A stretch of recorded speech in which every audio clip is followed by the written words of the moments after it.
Hi, this is the second part of a two-parter episode. Please go and watch the first part, linked in the description below. For those who came here after the first part, hi! Welcome back. Get comfy and let's dive right back in, shall we?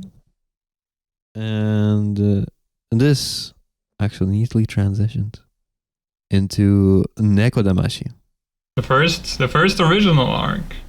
The first original arc, we finally get here. We finally get new content, completely new content, on this fucking Higurashi anime that's supposed to be a sequel.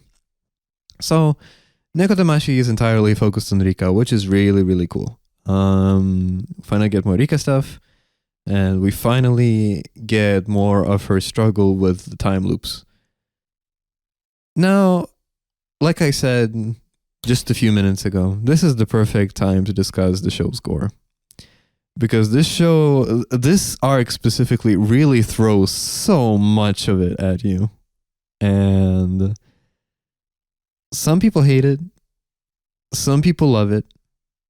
For me, I feel like, I like it. I like it enough. I don't like it in the Damashi arcs too much. Mostly because it's like, it's still trying to work with that like Higurashi formula. And at that point, like, the gore just feels like shock value. When Higurashi originally, especially the VN, like, obviously we can talk about the Dean anime and how much it tried to use shock value there. But the VN itself was more so focused on like the emotions of the characters as this stuff was happening and not on the gore.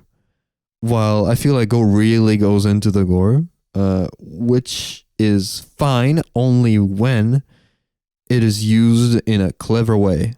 And I think Nekodamashi succeeds in that, personally. Like the fact that we get so many loops back to back with just constant gratuitous gore.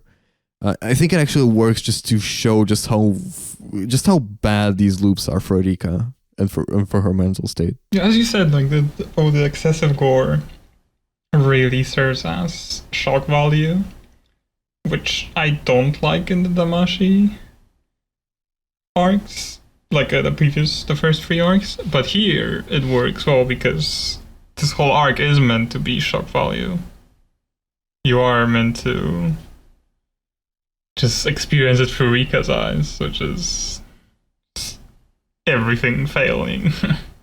And it is kind of cool to see these like lesser known characters, I guess, like less important characters get their own little L5 freakouts as well.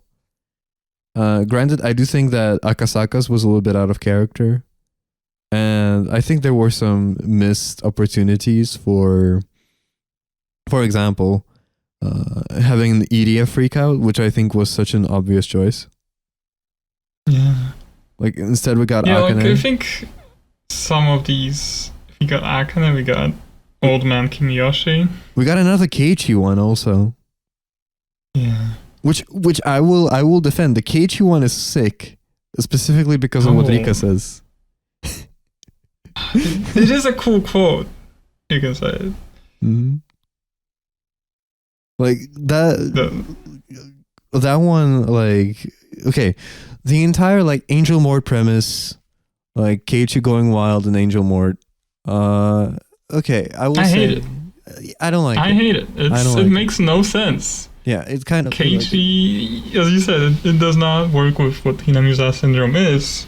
Yeah, it seems that they retconned it to be just a funny illness that makes you kill people. Yeah. Suddenly.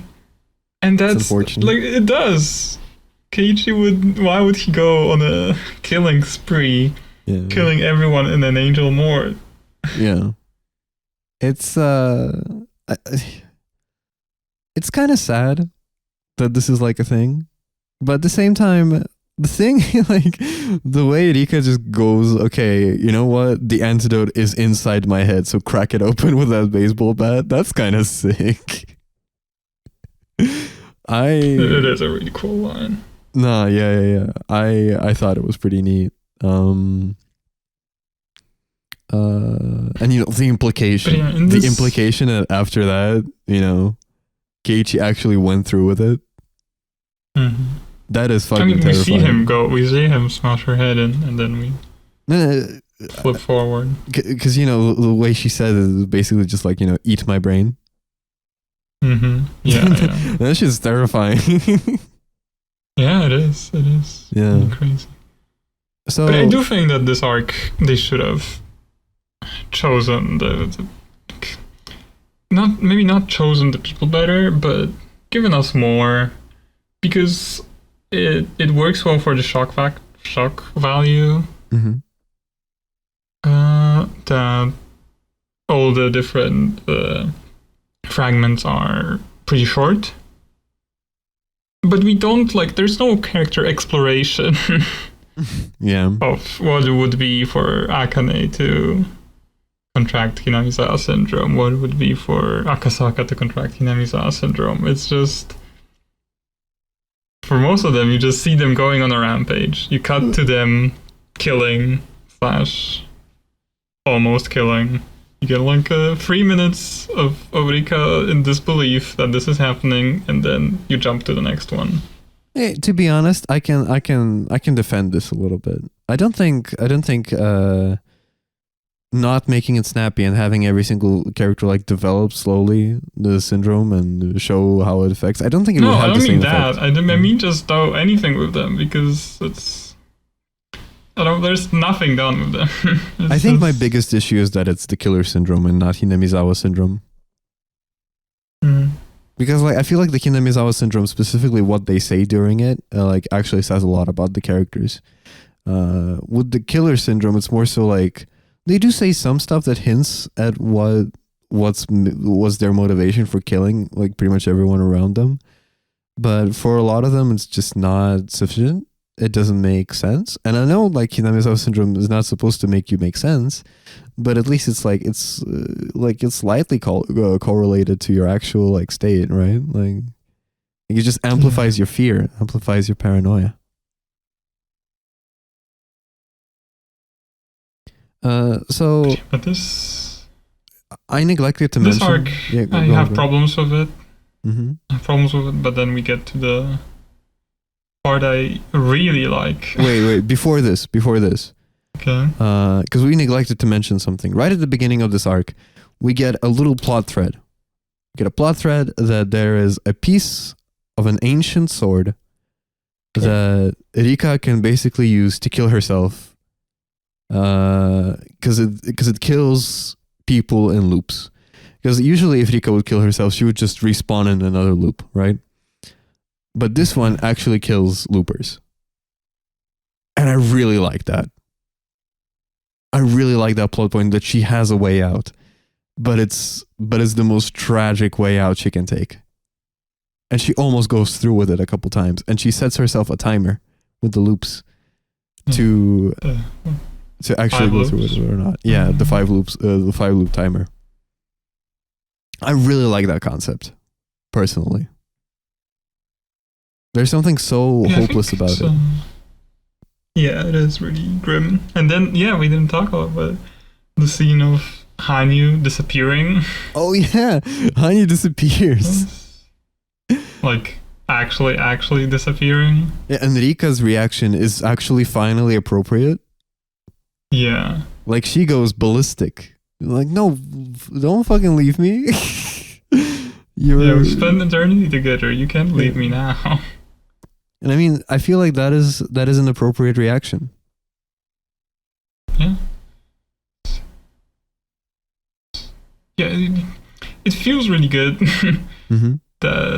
This arc, for all its flaws, it's really good that it's finally something new. It's finally doing its own thing. Yeah. And the things that it's doing are interesting. Mm-hmm. Even if I think that the execution is misguided at times. Yeah, I agree. Nekodamashi is definitely the part of the show where it started looking up for me.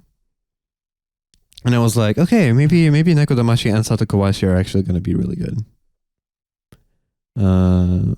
Which is really amplified by the scene that we get in the final episode of Nekodamashi.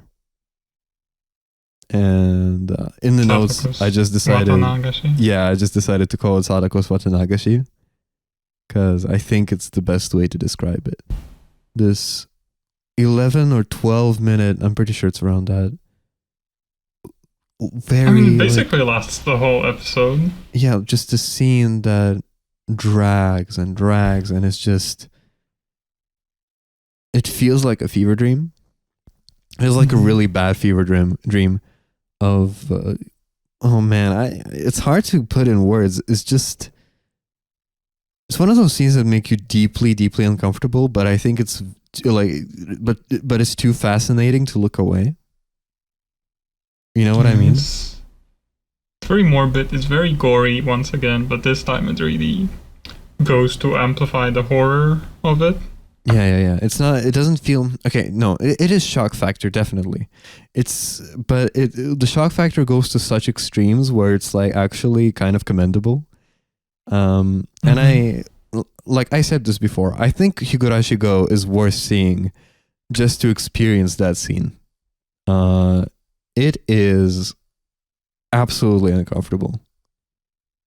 It's very hard to watch. It's very hard to stomach. I am someone who is pretty good at stomaching gore in media, but this was hard to watch for me. And I know I'm not that good. Yeah, I need a fucking break. I needed a walk after that. Yeah.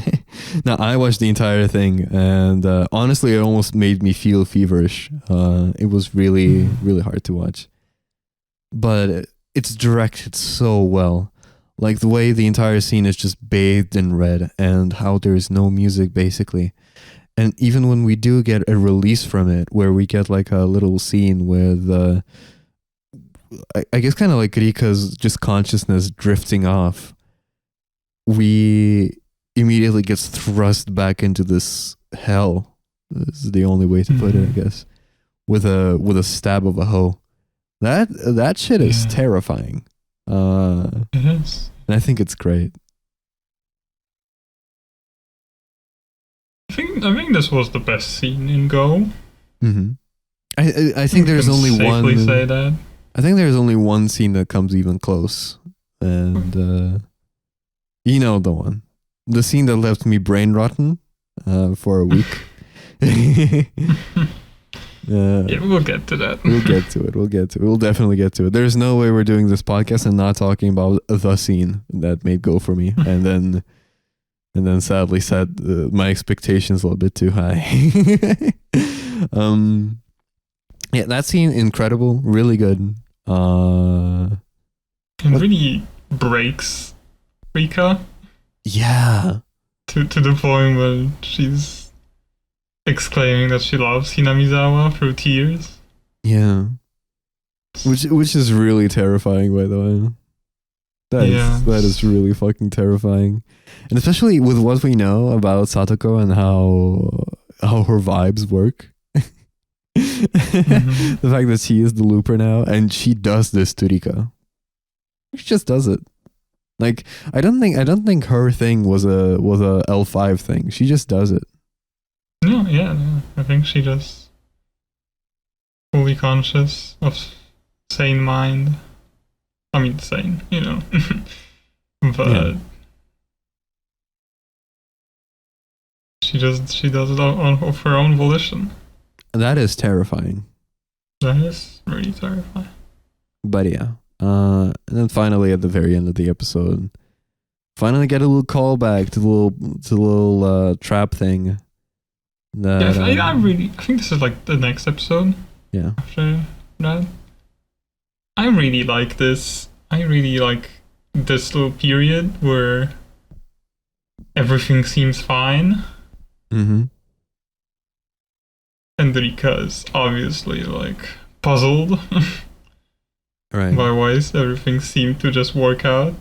Oh yeah. Because like Takano just kind of like admits to being sus and then just goes away. Right. And seems everything works out. And she's thinking, why did she have go through all that then? Right. And I really like that we're not shown her realize that Sadako's looping. Mm-hmm. Like, she just thinks, oh, it seems that someone else, it almost feels like someone else was throwing the dice and not me. And then we get the whole Sadako birthday gifts with the little trap and the reveal. Oh man. Sadako is sus. Sadako is sus. She has the funny red eyes. He's the culprit. She changed her eye lenses. She's now evil. She's evil now. Evil now. She shoots Rika. Based. With a gun. And Sadako and her neutral special, a gun. Okay, I like the fact that Sadako is a looper. I like the fact that Sadako is now given this agency. Considering in the original, like, I think she was the character with the probably least agency outside of kicking like the mountain dog's butt. Yeah, I would agree. Out of the club, she had the least.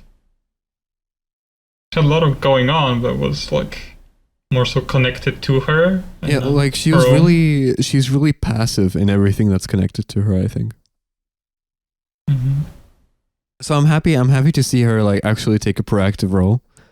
And the ending twist of that episode is kind of insane, and I really wish I've seen Higurashi Twitter around that time when we got the reveal that Sadako is a looper actually. Mm-hmm. Yeah. That's pretty sick. So going into Satokowashi, we have to talk about the recap scene because I'm pretty sure it happens around here. Which one? You know the one with Takano. Oh, this happens. It's the last episode of Satokowashi. I think it's. Is it? I guess we can talk about it here. It is. Okay. I think we get like one scene here. Yeah, we get one scene here. Yeah. But yeah, and then we get the rest of it. Yeah, let's talk about the entire thing. So this is us going to be talking about like let's say this scene was just one part. Yeah, throughout Go, sometimes we get scenes from OG, yeah. From previous arcs. And there's like implication that some characters like remember the previous arcs. Oh yeah. True. Like Keiichi remembers Onikakushi and Nekodamashi. That's why he decides to believe Rena. But sometimes we just get like recap scenes. And one of those is the recap of episode 8 of the visual novel, Matsuri Bayashi. More specifically, the ending of it. Grown. The final scenes with Takano. Those scenes are so good in the VN. They're so great. And they're really good. Sadly, they're kind of ruined in Go. Yeah. Like the dialogue is still there, but the atmosphere is completely not. What I liked about Go, I mean, what I liked about the original, like if you read it with the original sprites, right? You'd get like this very dark background, and it would feel like it's still like the forest is still pretty dark. And it's cool. I'm pretty sure you get like a similar experience in console. No. There was a difference in console. Or was it? No. Because I remember like this like very morning like background in the console version, but it actually felt like early morning is just like the forest is very bright. But there's like the shit going on. No, I think it was still like raining, so it's like gray and shit. Yeah, no.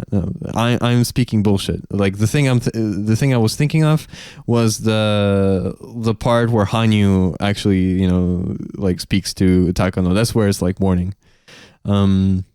Really beautiful scene, by the way, incredible. But the scene in question that we're talking about was always like pretty dark in lighting.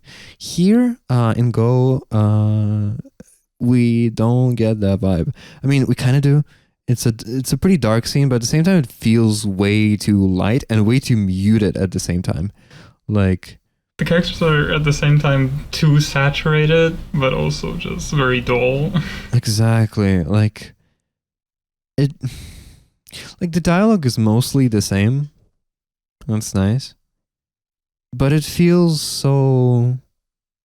It's dull.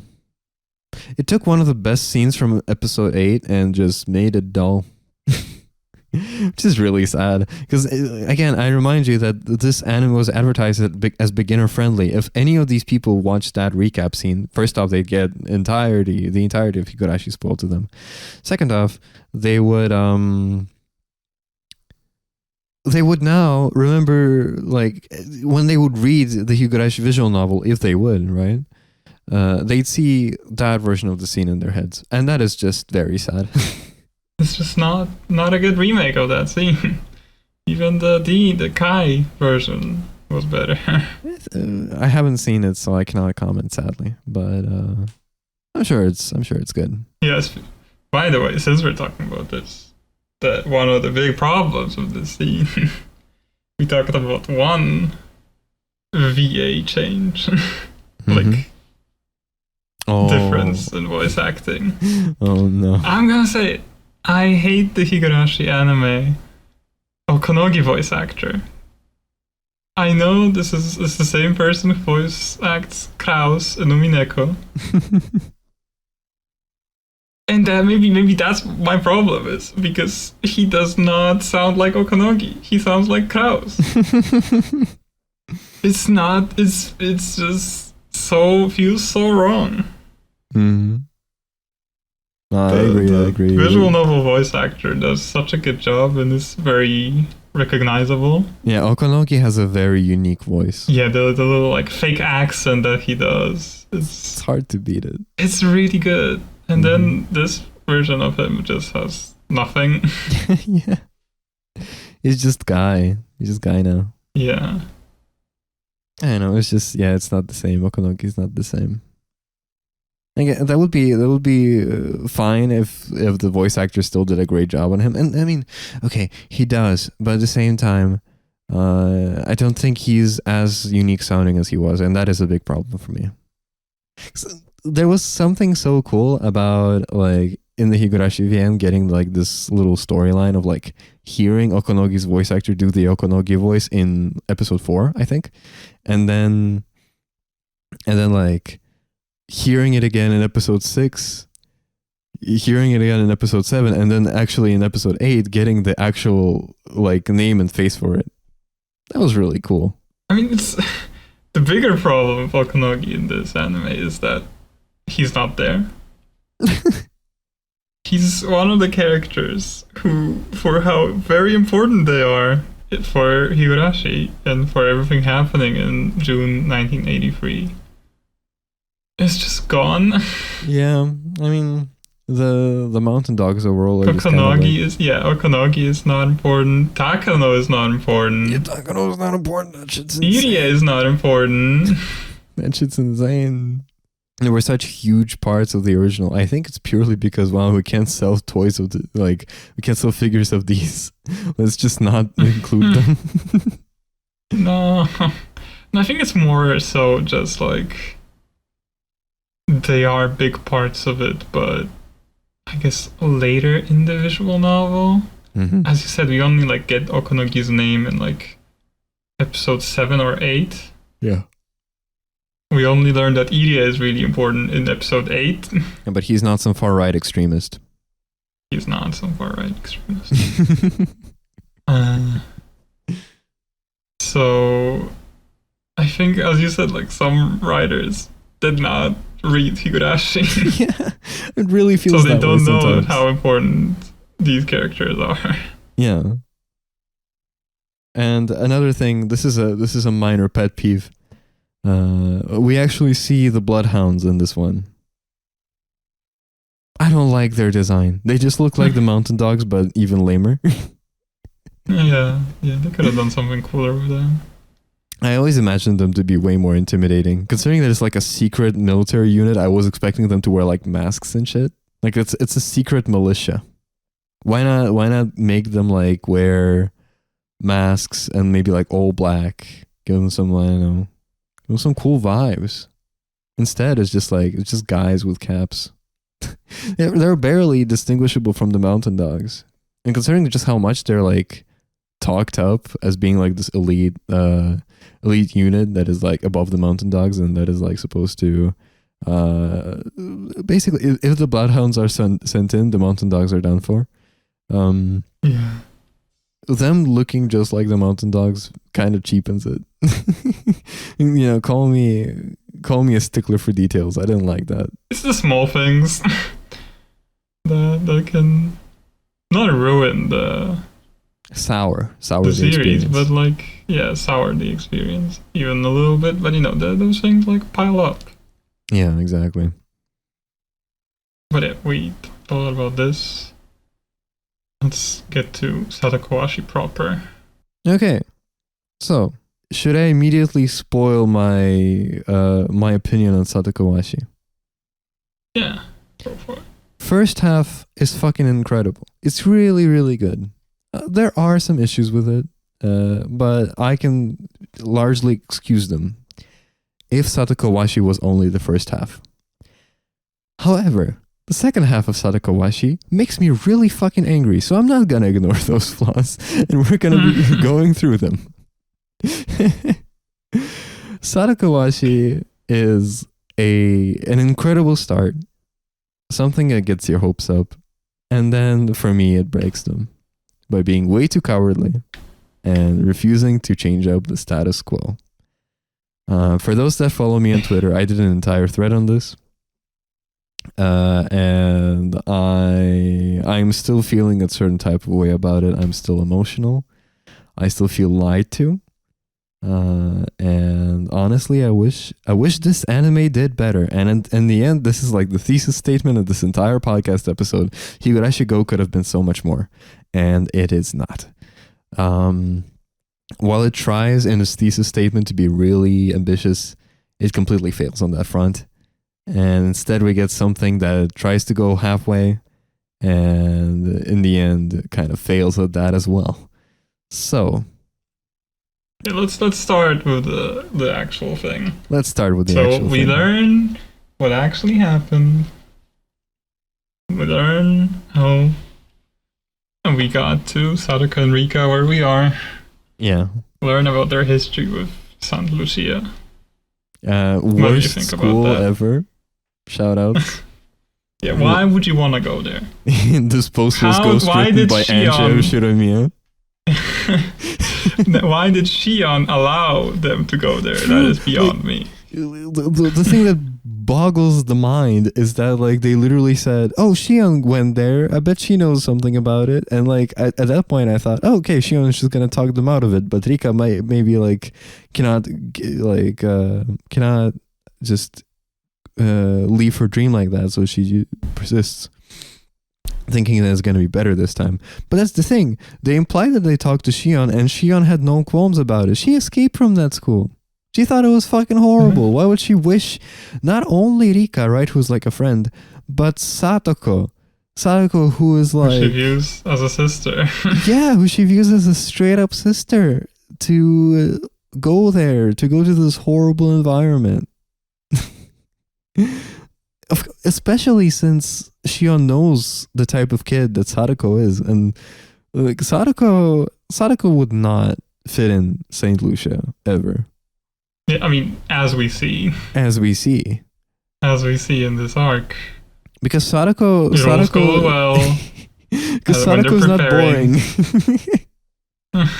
Sadako's based. But it all goes well as they're preparing. Really cute. They're studying together. They're trying their best. That part they is make so it cute. into the school, and then it all goes to shit. I wanna talk about that little part where they study together because it's really cute. That is the Satorika content I need. True. They're just hanging out. I'm happy for them. Yeah, it was really heartwarming. Yeah, and that really gave me, that really gives you hope that like, hey, everything might work out, and then they actually get in. Well, Sadako's life at St. Lucia is it's really bad. It's and honestly, like, man, I sympathize with her a lot. That shit. Yeah, as someone who also struggled with studies, I sympathize with her. Yeah, like, okay, I'm not sure if I have ADHD or something like that. I should really get myself checked out. But I myself, I am horrible at studies, especially like studying something that I'm not interested in. I just can't bring myself to it. It's always a struggle.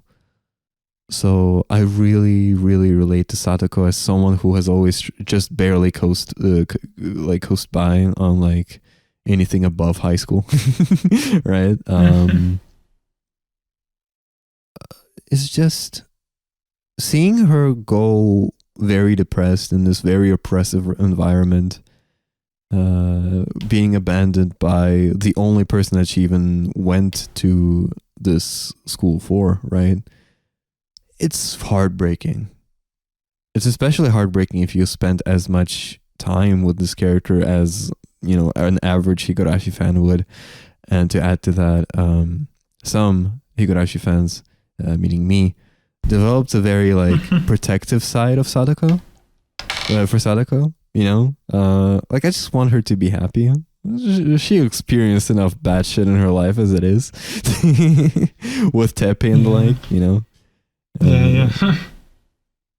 So, like, seeing the slow decay of her school life in St. Lucia is very sad. And honestly, like, people will go, well, Rika is not in the wrong here. Sadako is overreacting. No, Rika is kind of being an asshole. She's being incredible. Kind of. I think she's being horrible. She wants her dream, like. She wants to fulfill her dream, but also she wants to be with Sadako. Yeah, she wants her dream at the cost of Sadako's life, basically. Yeah. And that is... And like, as when they go there, it seems that maybe Sadako wasn't really that important. Like, she seems to be fine on her own. Yeah. Which is really sad, because, like, again, I think a lot of it is a breakdown in communication. But at the same time, Rika does not really put in a lot of effort to fix it. Like, obviously she did that whole thing where it's like, oh, well, if you need help, you can come and ask me for help. But honestly, that is not enough. Considering that this is like your best friend, and that is like, you know, air quotes best friend, like, the show very much hints at something more. Always has. Still, this is like a person you've lived with. You've lived in the same house for a long time. This is the person you went through an entire 100 years, by the way, of events. And to just so quickly abandon her and not even try to, like, get her back and just enjoy school life without her, it feels really hurtful. Like, I know Sadako does not know just the amount of time that Rika spent with her in different like timelines and loops. But I think even without that, it's still really, really hurtful for her just to feel that expendable. So I completely get just how much she shuts down, and I think it's beautiful, like a beautiful villain backstory for her. Considering, especially with the treatment that she goes through at that school. Oh yeah, no, it's really bad. Like, she's put into special class. She's more like, at first she was separated from Rika just because of their own breakdown in communication. Then she's like physically separated in a different class altogether. Yeah. And, you know, in an attempt to mend that rift between them, goes wrong, and she's fucking put in jail. That shit's insane. Why does that school have a jail? True? What the fuck? What kind of normal school has a fucking jail? Like, there's There's no like, sorry, this is a prank, Lamau. Not only that, right? She's put there without any investigation just because, she's known for making pranks. That shit is fucking weird. Like, yeah, I guess, yeah, that girl was hurt, and that's true. But she, you know, like, this is horrible. Like putting in isolation, in a jail cell, forced to do more exercises. Yeah, does like it's inhumane. Does Rika even check up on her? Because I don't remember that at all. Like even a letter, anything. We don't see anything like that, which is to your interpretation, since this is from Satoko's point of view. Mm-hmm. I'm guessing Rika was like concerned about her and wanted to like get in contact with her, but just could not. Was refused by the school. Maybe, yeah. But we don't see anything like. I mean, I think Rika really, despite this gap between them, she really still cares about Satoko. Yeah. She's just very ecstatic about finally getting out of Hinamizawa. Right. And like, can you blame her? I think this arc is really well written. That obviously Rika is wrong here. Mm-hmm. Like the way she treats Satoko is bad, but also like. But she's not wrong for wanting to leave Hinamizawa. Yeah. Yeah, you can kind of understand how she arrived there. Yeah. Same with Satoko. Like obviously she's wrong for murdering Rika, but you can get like what pushed her to that point. Yeah. I do think this arc is greatly written, especially its beginning. It really convinced me of the Satoko Looper thing, and how it can work. But yeah, in the end, they end up going to Hinamizawa for a little reunion. Wait, one thing. Like, it's a reunion, and Shion is not there. True. And again, I just want to mention again, Hanyu is barely even mentioned, if she is mentioned at all. Yeah. Like it's the threat again of very important characters, especially important to Satoko. Yeah. Like just no shit. Or just like ignored. And I guess like I get it. You wanna focus on Satoko and Rika's relationship. But I think like completely ignoring the other people in Satoko's life, like Shion and Iria, is not the way to go. Yeah, definitely not. But they come back. They have it's a fun little scene of the reunion. Yeah, I like it. They play games as a club again. It's really like to show Satoko that this is what she wants. This is what she misses. Mm-hmm. And then we get the scene. God. Yeah, with her entering the storehouse, finding a piece of a horn, touching it, and then getting transported to the Sea of Fragments and meeting a funny character. A funny character that looks a little bit like Lady Featherina. That we've never seen before. Oh yeah, never mind. Never seen original before. Character. Original do character, not steal. Absolutely not Rikishi self-insert. Definitely not. Absolutely not Aurora. Absolutely not. Mm-hmm. Everything is different about her. We're not gonna spoil Mineko here, but this is a Mineko character. What is she doing in Higurashi? She's basically a Mineko character. I mean, okay, she doesn't call herself that, but in all ways but name and like appearance, I guess, she is the Mineko character. She comes in. She drops Seconia lore. She just drops that shit. That we still don't understand. Just straight up calls Satoko fear. Yeah, calls her fear, calls her Mitsuyo, calls her the fucking anomalous spinal cord LD3105. That shit's insane. Just puts it out there. You figure it out. And then refuses to elaborate. Nothing.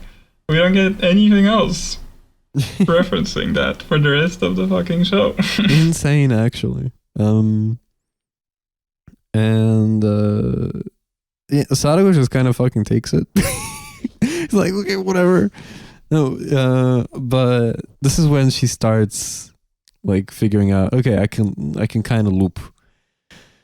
And so she goes back and tries to tell Rika, wait, shit is gonna be real bad probably. Cause I am just not the studying type. And Rika goes, okay, I'm gonna help you out. Don't worry, I won't leave you alone. And still everything ends up the same. And we get one of the coolest scenes in Go, in my opinion. The chandelier scene. Well, wait, let's talk about the previous scenes a bit more. Sure. Before we get there. Sure. Like we really get Sadako trying a lot of things to convince Rika. Yeah. And I think that's really cool. Like, she does not. I mean, she kind of does. She pulls the knife on her, but she like stabs herself in the end, right? Oh no! You see, you're confusing it. I actually got the chronology of it correct. She does the chandelier scene first. It's her first loop. Oh yeah, you're right. I'm sorry, I got it wrong.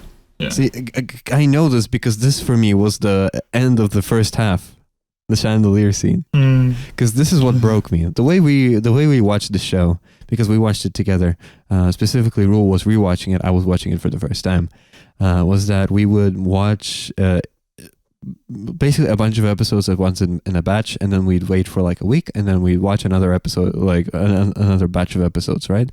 So it just so happened that our batch ended on the chandelier scene. And for a week, I was like, oh, holy shit, Sadako Looper is kind of like the coolest shit ever. And it was like, I built up so much expectations for the rest of Satokowashi in my head that coming back to it and seeing just how much it plummets after was kind of sad. But let's talk about the positives for now. Holy shit, chandelier scene. She is a girl boss. She is girl bossing. She's doing the girl boss thing. She tried again. I mean, yeah, we can like give her that. She didn't go straight to killing. She tried again. Yeah. Tried hard studying. Tried to fit in at St. Lucia. Mm-hmm. It didn't work. Yeah. Rika still left her for other girls. Mm-hmm. She still struggled with her studies and was put in the other class. So basically nothing changed and she had to relive like some of the worst years of her life again. I think that's really cool. Yeah. And then we get to the chandelier scene. The chandelier scene really is so good. Fucking good. It's the way she feels like she has agency in that scene. Like she just comes in, she girl bosses, she talks to Rika in front of everyone. And then you get the hug. And then you get the drop. Oh, and then you get the drop. It's really, really good. I honestly lost my shit at that scene when I first saw it. I was like, this is probably the coolest Sadako has ever been. And I fucking love this character. Like she's probably my favorite Higurashi character actually.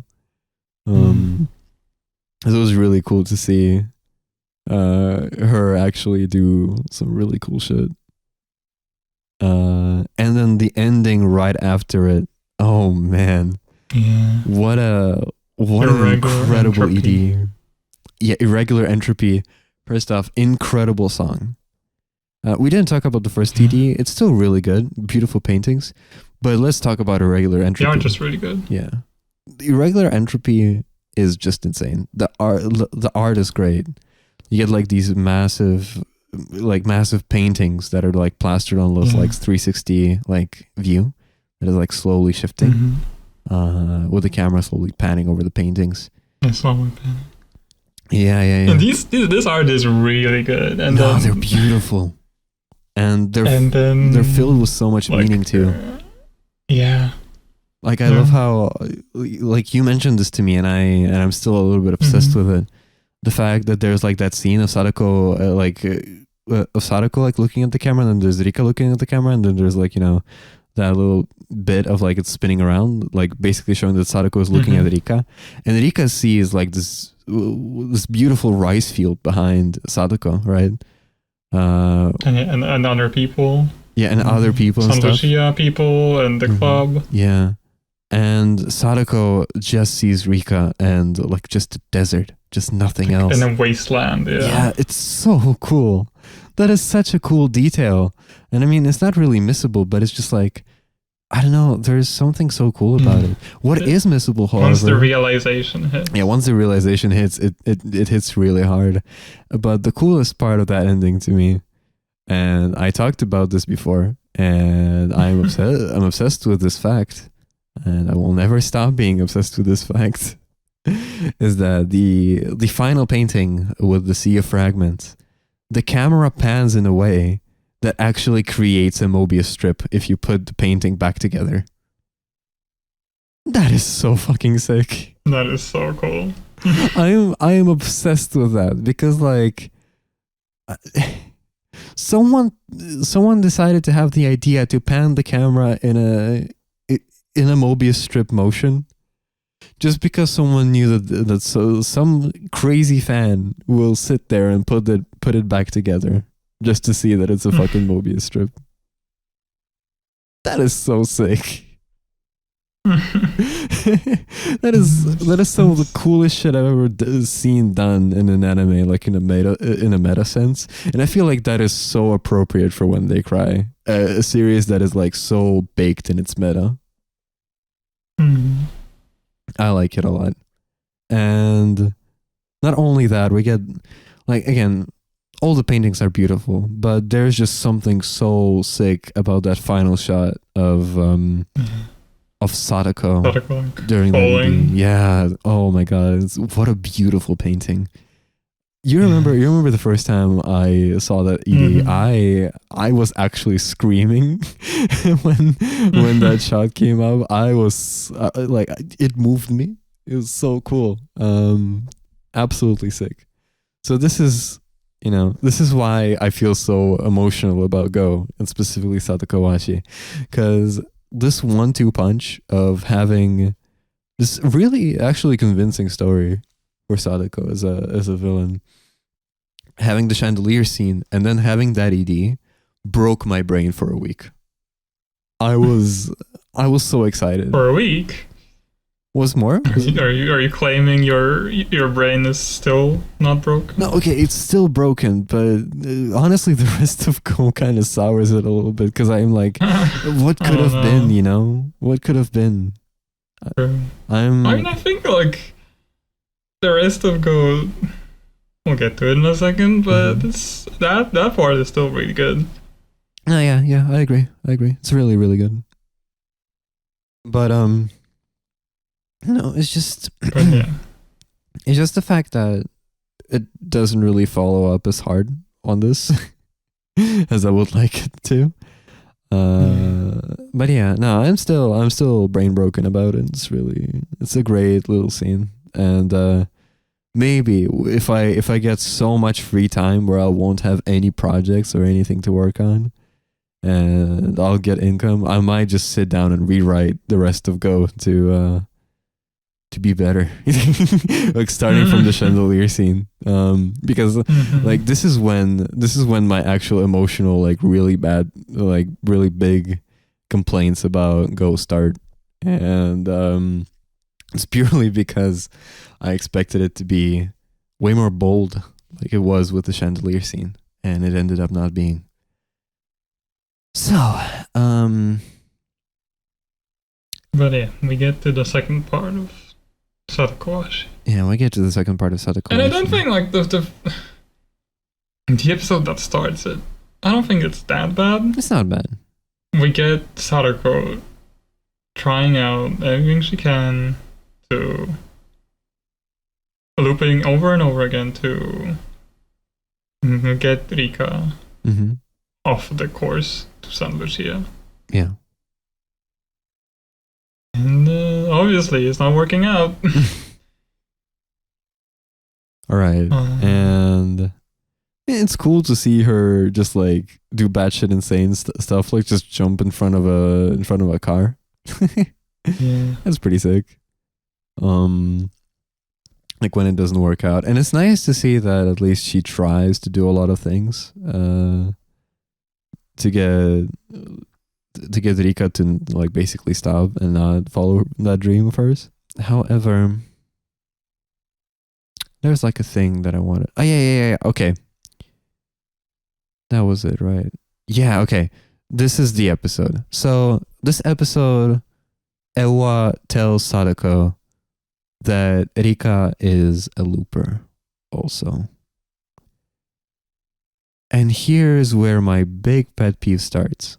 So, why doesn't Sadako, immediately after finding out that Rika is a looper, instead of looking at all the fragments, basically reading Higurashi, why doesn't she... Go on. We should talk about that. We will. Oh. I promise we will. I just wanted to put out this complaint. Why does she not go to Rika immediately and go, "Hi, you looped. I'm a looper now. I've been to the future. It's real bad in St. Lucia. You know what a looper is. You understand that I'm here from the future. Like, I'm not supposed to know this unless I looped before. So you piece better stay in Hinamizawa or shit is gonna be real bad." And I feel like, considering that Rika will see that holy shit, Sadako has looped, she will actually think twice about going to St. Lucia. Like, at least at that point, like, she can go like, "Okay, Sadako, I still want to leave Hinamizawa. Let's go somewhere else. Just not make it a fucking private school." You know what I mean? Like, and at that point, I don't know if Rika would listen to her. I think she, like, this is something that Sadako should have done. Like, there's no communication attempt here. Like, she's trying different things. Mm-hmm. She's trying different way to dissuade her, and then she learns of the looping. Mm-hmm. And immediately is like, I need to kill her over and over to make her understand. Instead of trying to, like, talk to her. And even if it didn't work, I think they should have, like, had something like this happen. Yeah, at least then, like, okay, I see two things happening. Either A, Sadako tells Rika rejects the notion, goes ahead anyways, right? That would be ample motivation for Sadako to go and sit through the entirety of 100 years that Rika went through, right? Second, Ewa tells Sadako that telling Rika about the looping, that she is a looper, just like that, is either A, impossible, B, will end the loop immediately, C, will make Sadako lose her powers. And that would have fixed this plot point, and I would be completely fine with it. But that's not what this anime does. Instead, it completely disregards the possibility of talking to Rika about the looping, and just goes immediately into, "Hey, let's just experience the 100 years." Yeah. She willingly decides to spend 100 years living through Rika's experiences. Insane. And then comes out, like, crazy, but I guess she was already, like, it's not, like, way crazier. Okay, I have this thing. I have a thing with... I have so much bones to pick with this episode. Satoko post 100 years. Why is it just Sadako but punished? Why is it not Lambda Delta? This entire show is setting up, like, we cannot ignore the fact that this show is setting up Sadako as Lambda. Yeah. It's really hard to ignore. Like, especially after she comes out of the 100 years and she starts talking about certainty. Okay, that's nice. Why is she still Sadako?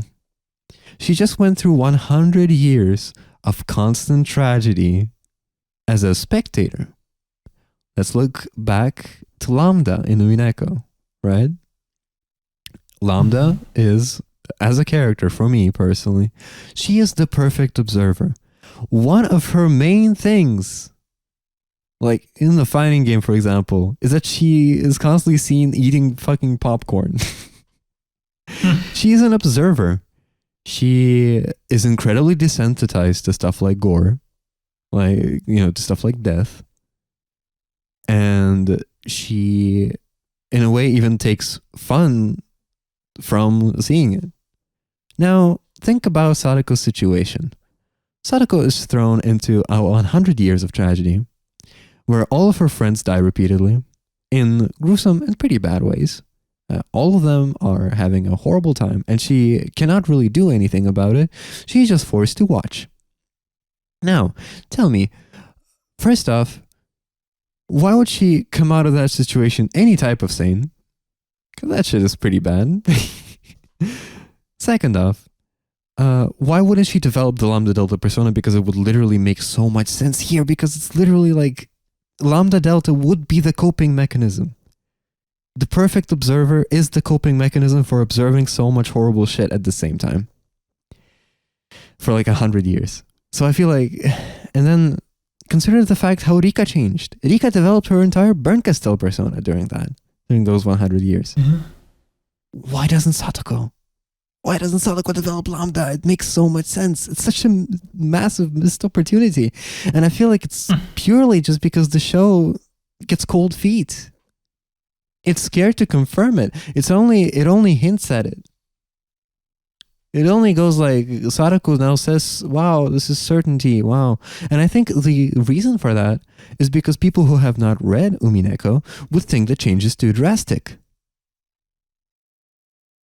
But it's supposed to be. It's 100 years of living. You know what I mean?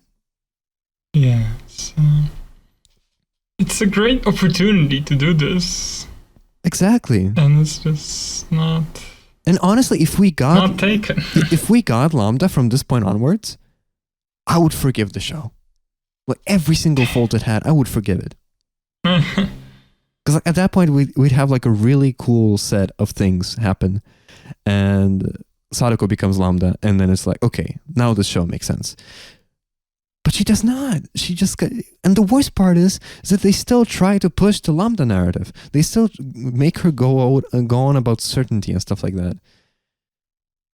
And as a massive Lambda stan, like, Lambda is one of my favorite Umineko characters.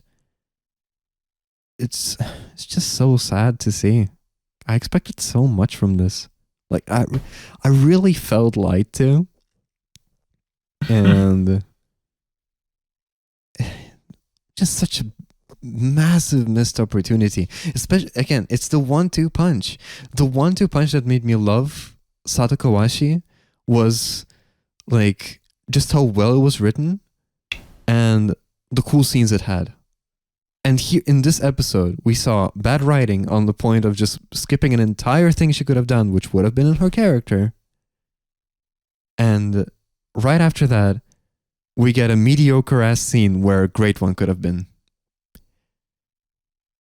And honestly, this might sound a little bit dramatic, but that episode breaks my heart. Because all that potential that Satokowashi builds up is completely thrown out the window.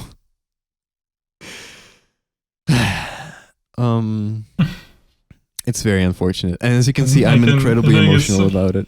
Yes, I think it's very clear that you feel very strongly about this. Yeah. Yeah, I think it's the same thing again, the same problem of the show being very scared to do certain things. It has an idea, but then it's kind of just like does not commit to it fully. Yeah.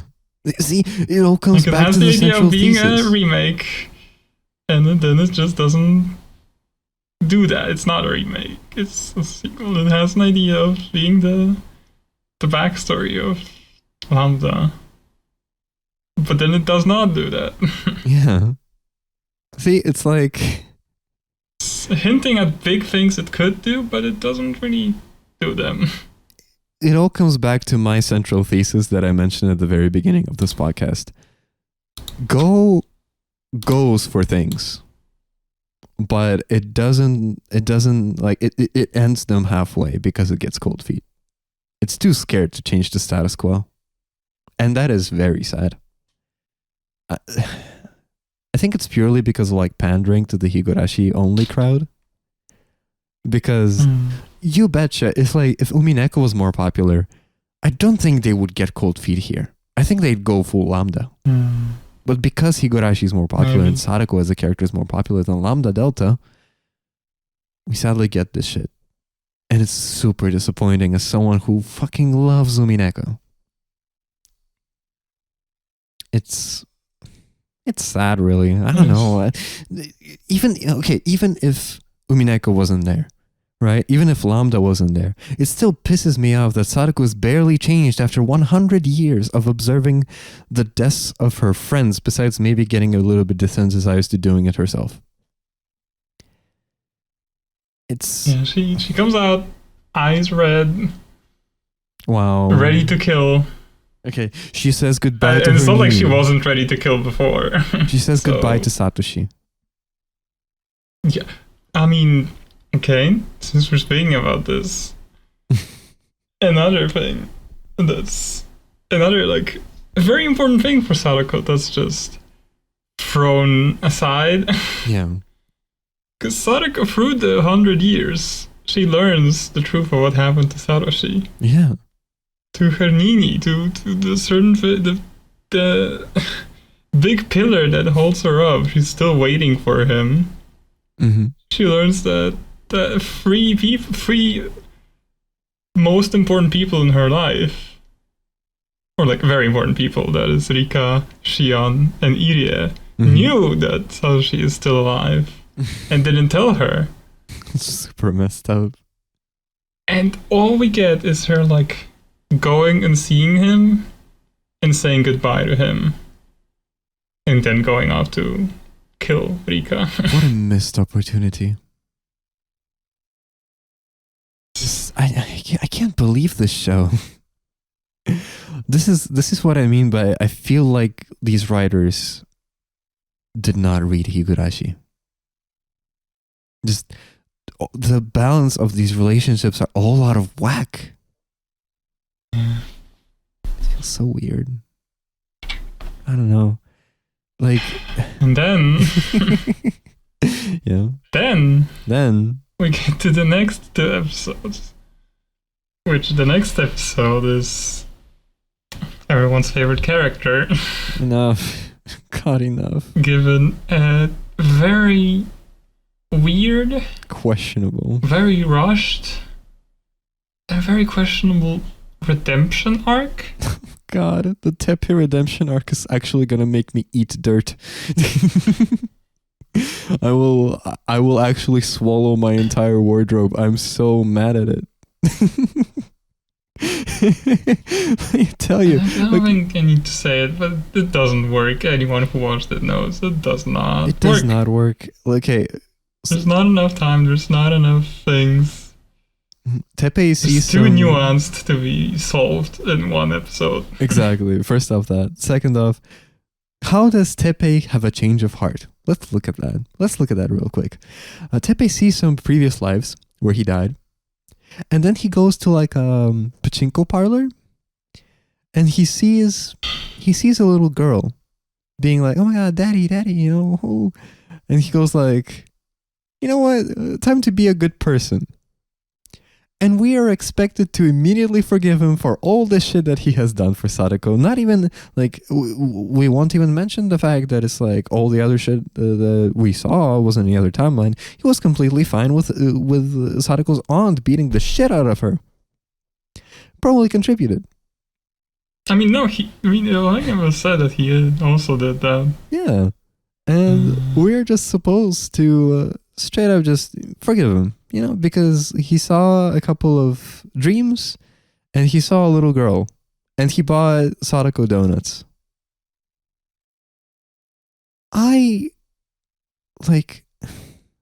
It's insulting.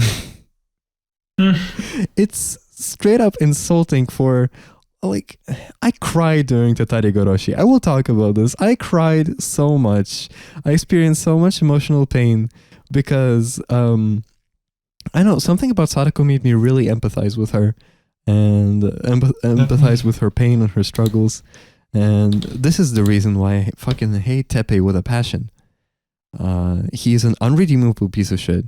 And if he will ever get a redemption arc, that shit should take years. That shit should take a lot of apologizing, a lot of small and big gestures.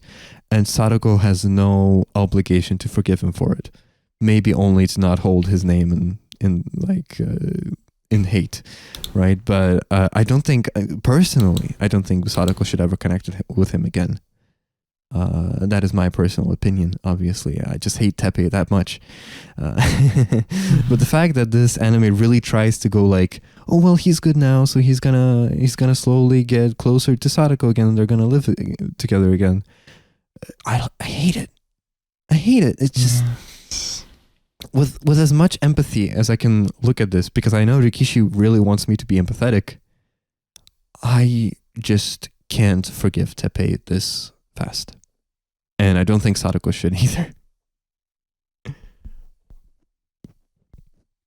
It's done all wrong, Yeah. even if you want. I'm not against the idea of it, but it's like the complete opposite of how you should do it. It feels like it's cheapening the abuse that Sadako went through. And that is cheapening both of their characters. That is I guess Sadako manipulating him. You could see that for not forgiving him, but Teppei completely loses any depth and complexity. Yeah. He's okay, he didn't have a lot of depth, but there was some, I would say, in the original. I think the thing with Teppei is that he served a role of a purely evil bastard. And he served that role for a really long time.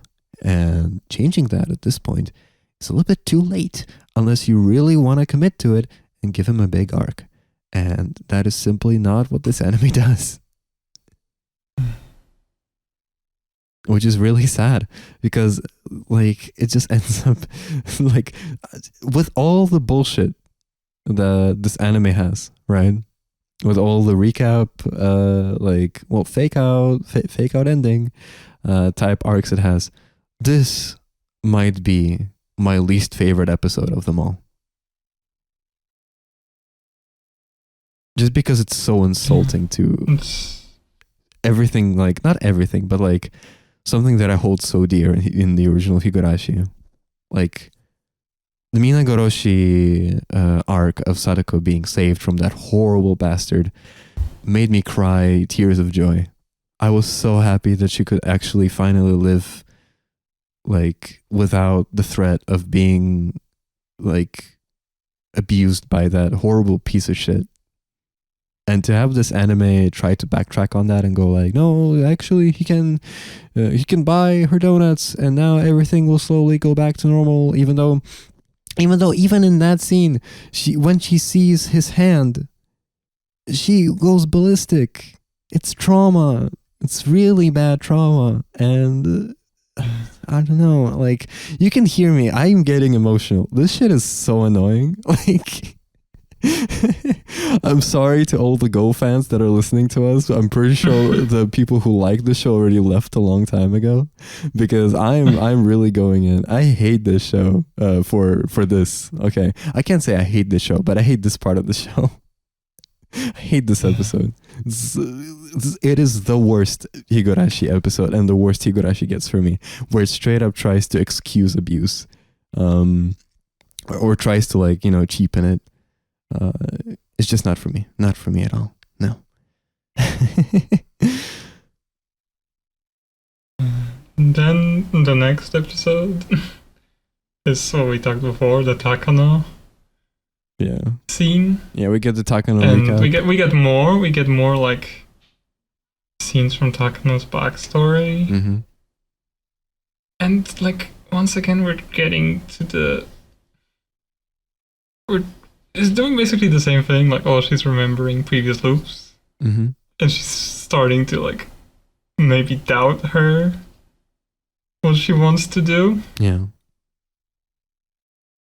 But it's just not anything like with Teppei. He might not have like he's a very bad person, so his redemption arc is just does not work when it's this out of nowhere. Yeah. Even if he doesn't have a lot of complexity. For Takano, it's the opposite. Like, we can see that in the original, we can see that she was, like, manipulated into executing this plan. Yeah. But there's so much complexity in that. So much Right. things going on that just simply, like, she had a dream about it. Like, what happened in the original. And now she feels bad because she knows her plan might fail. Right. Is insulting. Right. What about her absolute certainty? Yeah, what about just preparing everything in advance, being certain? It definitely like cheapens her connection with Lambda in a way, and like all the things that like with like certainty and stuff like that. But And also, I guess think, like that's the point, since they're making Sadako as Lambda. yes, but it is the same thing as you said. Like, it feels like someone who didn't read Higurashi is making it. yeah. Especially when we get to the later part of this episode. Right. When we get to Sadako getting her hands on, was it H173? I don't know. I call it the funny L5 drug. Yeah, it is the funny L5 drug. But that's how the show ends. She gets her hands on this, and then she decides to do the rest of the show. Yeah, Eureka over and over. which retroactively ruins the Damashi arcs, by the way. I have to talk about this. Can I talk about this? Yeah, let me just talk about like the H173 thing. Yeah, sure. Go on. Because the implication here is that she does it with H173, Mm-hmm. which we already talked about how Hinamizawa syndrome changed Yeah. in how it works.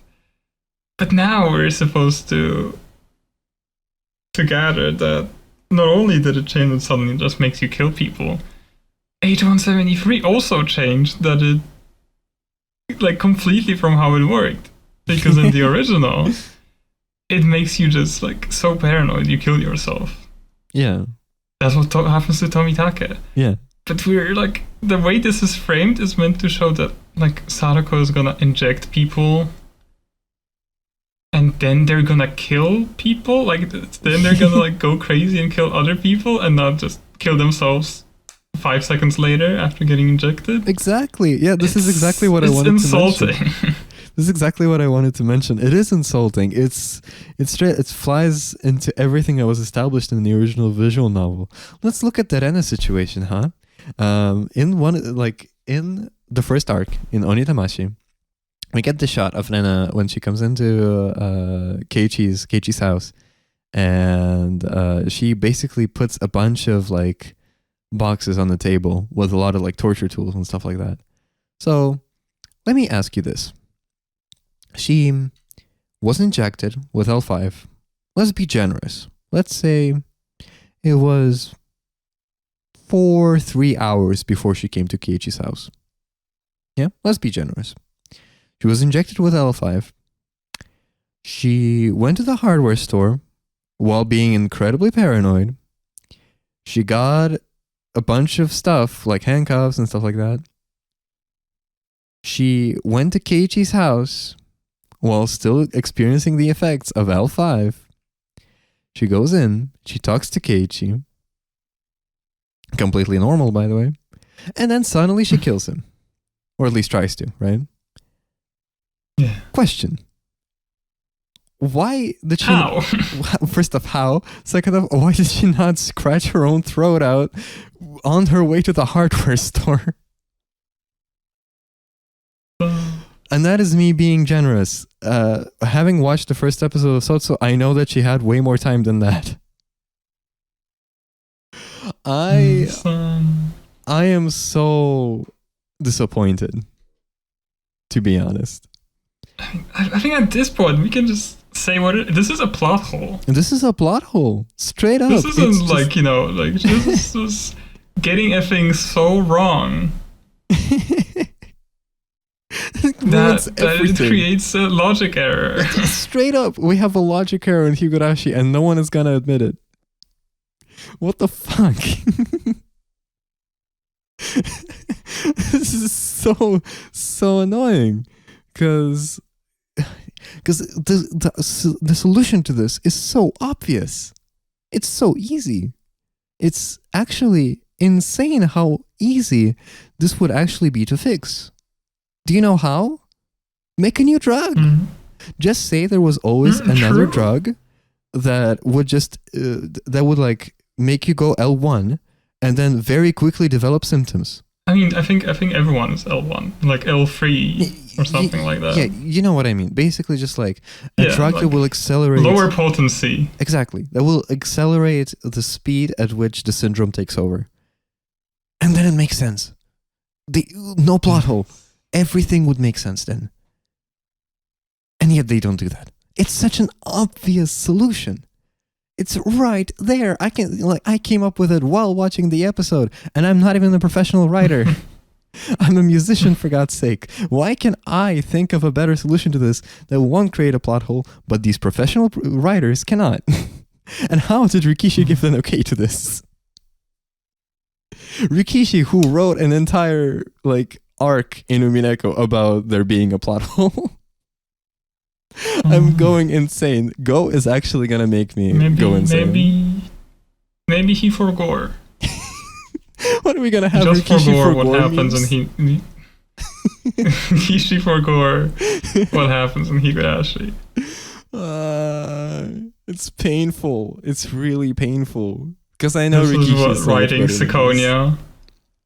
This is what writing Satokowashi for X years does. To a motherfucker. Like I've seen Rikishi do so much better, and there is there is no way Rikishi was not shown this as hey, can we do this? Why did he okay this? With every single bit of respect towards Rikishi, I love the man's writing, and he seems like a genuinely incredible person. Why did you okay this? Why is this something that has to be not only canon but a continuation of a story that didn't really need a continuation? And it's so sad too, because like I said before, and like I talked about it before, the beginning of Satokowashi gives so much promise. And it's completely destroyed by just the amount of stupid decisions that the show makes, mostly out of pure cowardice of inventing anything new. It's really sad. Is there... I mean, yeah, it's... I think... Is that all? That's Higurashi. I think that's all. That's Higurashi Gou. We left with... I really went for choices now. 2 paths. Yeah. They're like that meme. There's the light path and the dark path. I am biased, yes. Listen, I feel like after what Satokowashi was, everything is the dark path. to me personally. Okay. Unless that manga Here's the fucking dark changes path. everything. That is Higurashi Sotsu. Yes. Now, to all the Sotsu fans out there, I'm not one of you. I did not like Higurashi Sotsu, so I hope Melody makes her own judgment. Hopefully. But for my buck, to everyone who is also at the same place, who has watched Go and have not watched Sotsu yet, I would recommend Higurashi Meguri, the manga adaptation. And yes, it still has a lot of problems. It still has the H173. That part's unchanged. And I would even say that it creates new problems with how it tackles some scenes. But it also fixes a couple plot holes and points I had problems. We had problems talking today during this podcast. It fixes a lot, and I like it more. So I would definitely recommend the manga. If you want to see how the anime plays out, read that too. Watch that too. I mean, but for me, the manga is the way to go. Right. I still don't know anything about the manga. I've only been watching a little bit of Sotsu. But sadly, as someone is looking into the future, I'm worried that Sotsu does not address my criticisms of Go, and that is really terrifying. But we'll definitely. We're getting close to the end. Yeah. Let's maybe, or for the last thing, what do you expect from the story going forward? As you watched episode 1 of Sotsu, so you know it's gonna be showing the story from the perspective of Sadako. Yeah, and I will definitely say Sotsu so far is showing like at least some promise of at least being entertaining. I like that even if we do have recaps, the recap scenes are not as bad as I thought they would be, considering the fandom backlash. I think it's purely because I'm the binger type. I don't have to wait for these episodes to come out every week. Yeah. So to me, seeing a scene or two repeated from Go is not too bad. But the rest of it is pretty original. But what are you expecting from Kagurashi? That is the final arc that continues after Sadako pulls a gun on Rika. I guess like a big confrontation. After the trick. A big confrontation between Rika and Sadako, more hinting at Lambda. That probably goes nowhere. Maybe some more references to the rest of when they cry that always also go nowhere. I don't know. I honestly am not, I no longer have my expectations high. Just because I feel like honestly I'm afraid to trust this show. Because I once trusted it, and it threw the second half of Satokowashi. Never again. Never again. Having trust issues because of an anime. It's sad. I'm so disappointed about it. Because for the record, I really wanted to like Go. Because I really like Higurashi. I don't like it as much as Umineko, but Higurashi is still like up there. It's still in the top 5 stories I've ever read or experienced overall. And it's just sad that it ended up this way. It ended up with Go.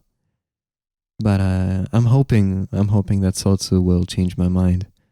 But if there is anything to to go by from talking to many different people about Go and how I feel. I think my mind won't change, which is a little bit terrifying. But we'll obviously keep you updated. We'll make another podcast when I finish Sotsu, and we'll finally have something to talk about. But yeah, I just I don't know. I don't have a lot of hope for Sotsu, to be honest.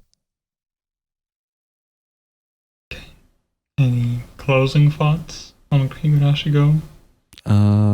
Just reread the VN again. So true. Do yourself a favor. Do yourself a favor and instead of watching the Damashi arcs, just go read. Just like boot up the VN, read for a little bit. Or I'm gonna be controversial. Boot up the Dean anime. Wow. I'm gonna be controversial. Like, I think the Dean anime actually does a better job. Wow. Okay. Those original arcs. At least definitely for Onikakushi.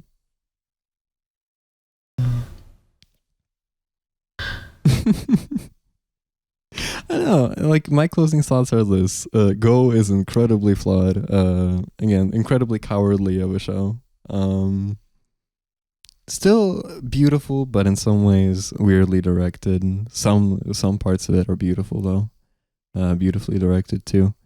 Some incredible scenes the show looks great. Yeah, some incredible scenes that I think every Higurashi fan should watch. But at the same time, I feel like a lot of it was just a waste of my time. Still, I will say that I did feel entertained throughout it, no matter if I was complaining a lot or if I was actually enjoying the show. I want to go into Sotsu with an open mind and still hope that I'm gonna hope that it's gonna change my mind, and who knows, maybe I will come back to this discussion next time a changed Enby. I'll be singing person altogether. Yeah, I'll be singing Sotsu's praises and be like, you know what, Go was worth it. Go was worth it. Maybe. I mean, if so, then the next episode would be way more interesting. We would have a live fight broadcast to our listeners. So true. We get into a ring, start beating each other up. Yeah, because for the record, by the way, Rule will no longer be watching Sotsu with me. Like, they watched... I will not. They watched Go with me. They will not be watching Sotsu. So I mean, I'm left to form my own fully complete opinions on this without bouncing them off anyone else. So maybe once they get to Kagurashi, I might be interested, but I don't want to. I don't want to be that person where you're watching it for the first time and I'm just there on call laughing. So I'm probably gonna avoid that. If I want to have a good laugh, I'll just rewatch those episodes again. I see. Well, that is it for Go. Definitely will check out Sotsu soon. Thank you everyone that has stuck around through me completely demolishing the show. I know for some of you this might have been hard to sit through if you like it, but I genuinely feel wronged by it. Like this is I've never felt like this towards a show. I think there have been times when I felt annoyed at a show, definitely. Like to bring up any example. For example, the World Ends With You anime adaptation that completely missed some of the most iconic parts of the game. That's like, okay, that's like an adaptation of a JRPG. We know those don't pan out well. But this was supposed to be like a whole ass original story, apparently a sequel to the OG.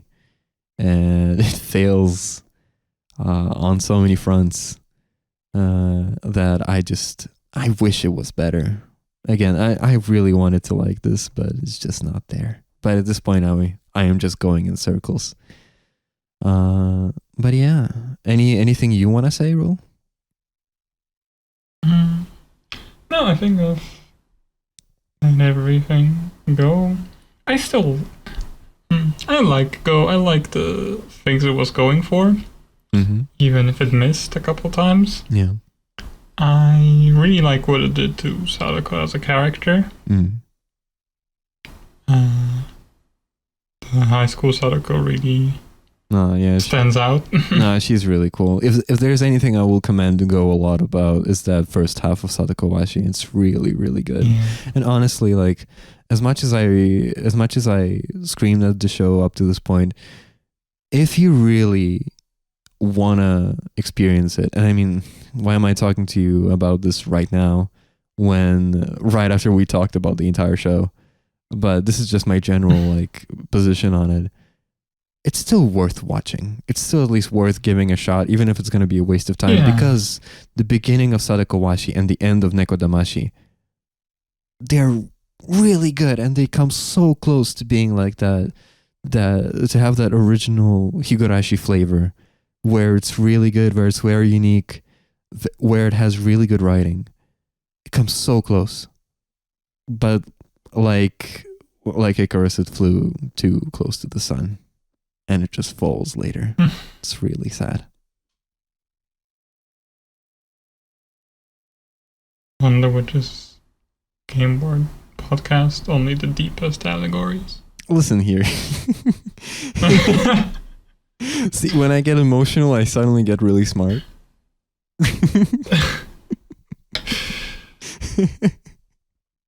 It's tough. I don't know. Fun boost.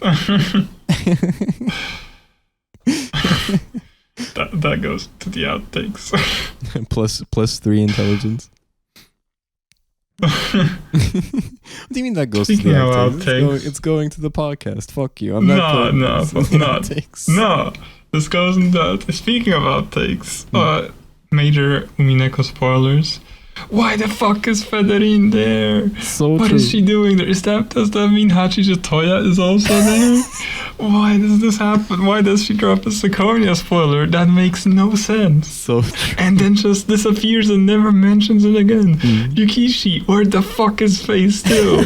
This makes no sense without Phase 2. And it's probably not gonna make any sense even with Phase 2 if that ever happens. Iconic. But, anyways. This was a really cool episode. Thank you everyone for listening / watching. Once again, big thanks to Ed for making the background. Huge thanks. Ed is a hacking MVP. Shoutouts. And I hope we can see you again. Yeah. Next episode. See you around.